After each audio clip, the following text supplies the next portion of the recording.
bisa mencari rezeki, sehingga orang itu sombong. Mamanya si istri, dia hartanya lebih banyak daripada suaminya, kemudian bisa membeli rumah, bisa memberi mobil. Kalau suaminya itu untuk sehari-hari aja, untuk makan, untuk ini, gitulah sebenarnya dia yang membeli rumah, yang ini.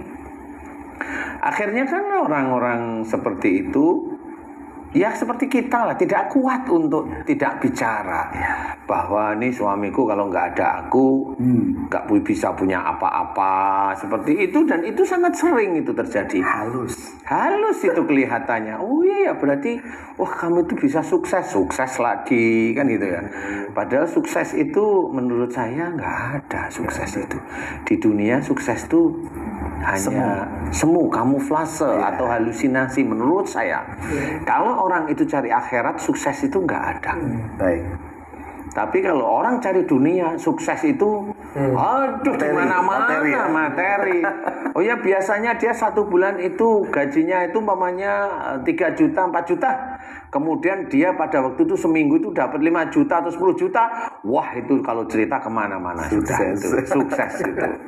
Nah, itu kalau sukses hitungannya materi. Nah, seseorang siapapun dia muslim atau tidak muslim, kalau kesombongan seperti itu muncul, ya, kesombongan pada saat dia itu sering membantu suami, kesombongan si suami ini bisa menolong orang tuanya.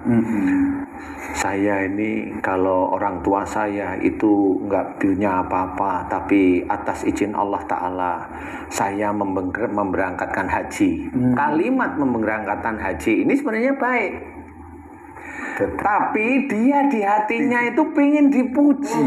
Keren. Iya, dia pingin dipuji. Setelah memberangkatkan haji itu nanti 11 Masya Allah, bapak itu betul-betul anak yang soleh, besar kepalanya. Nah, itulah ujub riya itu ada.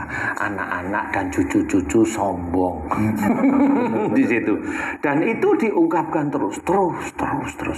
Kemudian ya akhirnya begitu, kalau nggak ada saya, bapak saya nggak bisa haji. Lah akhirnya kan kemana-mana kesombongan itu muncul. Nah, suatu ketika jadilah penyakit. Nggak usah penyakit dulu deh. Kalau sudah seperti itu, nanti Allah akan memberikan ujian macam-macam bagi orang-orang yang sombong. Ujian macam-macam itu apa? Ya bisa yang dulunya rezekinya itu agak dimudahkan, kemudian diseret-seretkan sama Allah Ta'ala. Kalaupun ada nggak berkah. Kalaupun ada memang ya. Kalau memang dia itu cari rezekinya itu halal, itu insya Allah itu tetap halal. Thayyib, tapi berkah wallahu alam ya. Karena yang namanya berkah itu kan kita nggak kelihatan, nggak tampak. Itu nilainya itu nanti hampir sama seperti sedekah yang orang tidak pernah tahu. Jadi berkah itu kita tidak akan pernah tahu. Seperti apa itu? Seperti apa berkah itu tidak pernah tahu. Memang banyak dari teman-teman dakwah itu yang namanya berkah itu kelihatan. Pada saat dia itu punya rezeki malah lebih sujud pada Allah Ta'ala. Itu mata manusia. Tapi mata Allah wallahu a'lam. Karena pada saat dia itu punya rezeki banyak kemudian sujud, sebenarnya secara manusia bisa aja kita mengucap alhamdulillah dia sudah bagus. Tapi bagus di mata manusia. Sehari-hari wallahu a'lam. Kalau memang dia itu kelihatan sujudnya, kemudian kelihatan dia itu membantu orang, kan nggak ngerti hatinya. Walaupun umpamanya dia itu bilang bismillah, bismillah kan di mulut. Apa yang dilakukan wallahu a'lam.